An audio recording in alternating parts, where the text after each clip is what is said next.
தந்தை மகன் தூயாவியின் பேராலே ஆமத்தில் வாழ்த்துக்கள். ஏசப்பா எங்களுக்கு புதிய நாளை கொடுத்ததுக்கு ரொம்ப நன்றி ஏசப்பா.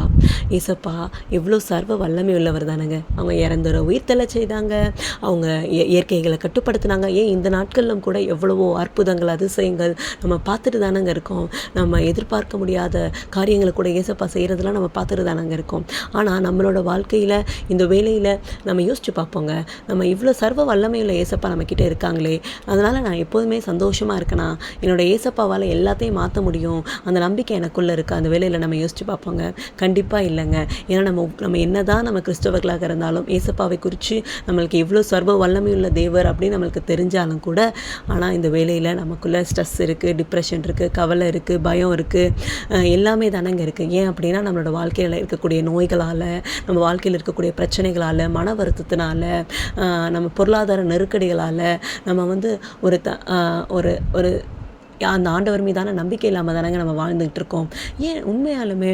ஆனால் திருவிவிலியத்தில் நம்ம படிக்கிறோம், 2 கொரிந்தியர் 6:5 ஒருத்தவங்க சொல்கிறாங்க, நாங்கள் அடிக்கப்பட்டோம், சிறையில் அடைக்கப்பட்டோம், குழப்பங்களில் சிக்கினோம், பாடுபட்டு உழைத்தோம், கண்விழி திறந்தோம், பட்டினி கிடந்தோம் அப்படின்னு சொல்லிட்டு ஒருத்தவங்க சொல்கிறாங்க. யார்? நம்ம அனைவருக்குமே தெரியும், புனித பவுல். ஆமாங்க, இந்த வசனத்தில் அவங்க எல்லாமே அவங்க வாழ்க்கையில் இருக்க உடல் ரீதியாகவும் மன ரீதியாகவும் அவங்க பட்ட துன்பங்களையும் கஷ்டத்தையும் தானேங்க அவங்க சொல்கிறாங்க. ஆனால் அந்த புனித பவுலோட திருமுகங்களில் எல்லாம் வாசித்து பார்த்தோன்னா அவங்க இதை குறித்து கவலைப்படவே இல்லைங்க. அவங்க எப்போதுமே சந்தோஷமாக இருந்து, சந்தோஷமாக மட்டும் இல்லைங்க, அதுக்கு ஏசப்பாவோட நச்செய்தி இன்னும் எப்படி மற்றவங்களுக்கு அறிவிக்கலாம், அதை பற்றியே அவங்க யோசிச்சுக்கிட்டே இருந்தாங்க. இப்படிங்க இவங்களும் நம்ம போன்ற ஒரு சாதாரணமான மனிதர் தானே. இவங்களும் நம்ம வழிபடுற ஏசப்பாவை தானே வழிபட்டாங்க.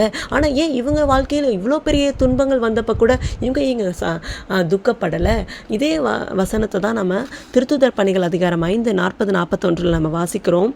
திருத்தூதர்களை அவர்கள் அழைத்து அவர்களை நைய புடைத்து இயேசுவை பற்றி பேசக்கூடாதென்று கட்டளையிட்டு விடுதலை செய்தனர். இயேசுவின் பெயரை முன்னிட்டு அவமதிப்புக்கு உரியவர்களாக கருதப்பட்டதால் திருத்துதர்கள் மகிழ்ச்சியோடு தலைமைச் சங்கத்தை விட்டு வெளியே சென்றார்கள். ஆமாங்க, இங்கே திருத்துதர்களோட வாழ்க்கையில் பார்த்தீங்கன்னா அவங்க வாழ்க்கையிலே அவமதிப்புங்க, நைய புடைக்கிறாங்க, அடிக்கிறாங்க. ஆனால் அவங்க அதை பற்றி கவலைப்படலை. அதை நினச்சி அவங்க சந்தோஷமாக அந்த இடத்த விட்டு வெளியேறினாங்கன்னு தாங்க நம்ம படிக்கிறோம். இப்படிங்க இவங்க 2 பேரோட மனநிலை வித்தியாசமாக இருக்குது. இந்த உலகத்தில் துன்பம் வருது, கஷ்டம் வருது, அவங்க சந்தோஷமாக இருக்காங்களே. நம்மளாம் என்ன நினச்சிட்டு இருக்கோங்க? அதனால தானே நம்ம ஏசப்பா கிட்டே, ஏசப்பா எனக்கு இதை கொடுங்க அதை கொடுங்க அப்படின்னு நம்ம ப்ரே பண்ணிகிட்டு இருக்கோம்.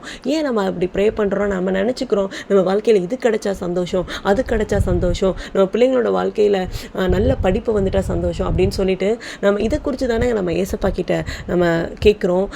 அது நம்மளுக்கு கிடைச்சோன்னே நம்ம சந்தோஷம்னு நினச்சிக்கிறோம். ஆனால் அந்த சந்தோஷம் கொஞ்ச நாள் தான் இருக்குது. நம்ம திருப்பியும் ஸ்ட்ரெஸ் டிப்ரெஷனுக்குள்ளே வந்துடுறோங்க. ஆனால் இந்த திருத்துதர்கள் புனித பவுலோட வாழ்க்கையில் துன்பங்கள் நடக்குதுங்க. அவங்க வாழ்க்கையில் எந்த விதமான ஒரு சந்தோஷமான விஷயங்களுமே நடக்கலை.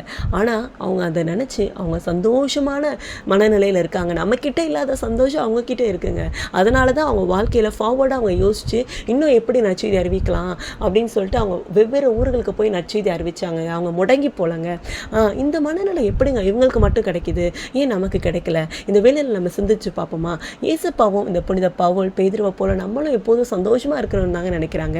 ஆனால் ஏசப்பா சொல்கிற சந்தோஷம் என்ன தெரியுமா? அவங்க எல்லா சூழ்நிலைகளிலும் சந்தோஷமாக இருக்கிறதுங்க. எனக்கு இது கிடைச்சா சந்தோஷம், என் வாழ்க்கையில் இப்படி இருந்தால் சந்தோஷம், இந்த உலக பிரகாரமான சந்தோஷத்தை ஏசப்பா நமக்கு கொடுக்க விரும்பலைங்க. ஆவிக்குரிய சந்தோஷத்தை தாங்க ஏசப்பா நமக்கு கொடுக்க விரும்புகிறாங்க. இந்த ஆவிக்குரிய சந்தோஷம் நம்மக்கிட்ட இருந்துட்டா நம்மளோட வாழ்க்கையில் எது நடந்தாலுமே நம்ம கவலைப்பட மாட்டோங்க. எதுவுமே நம்மளை அசைக்க முடியாதுங்க. ஒரு நிம்மதியான வாழ்க்கை, நம்ம எதிர்பார்த்துருக்கக்கூடிய ஒரு நிம்மதியான ஒரு வாழ்க்கை நமக்கு வாழ்வோங்க. இந்த வாழ்க்கைக்கு நம்ம போய் எதையும் தேடணும்னு தேவையில்லைங்க, எதையும் போய் வாங்கணும்னு தேவையில்லைங்க. நம்ம இந்த வாழ்க்கைக்கு என்ன தெரியுமா பண்ணணும்? ஏசப்பாவோட பாதத்தில் அமரணுங்க.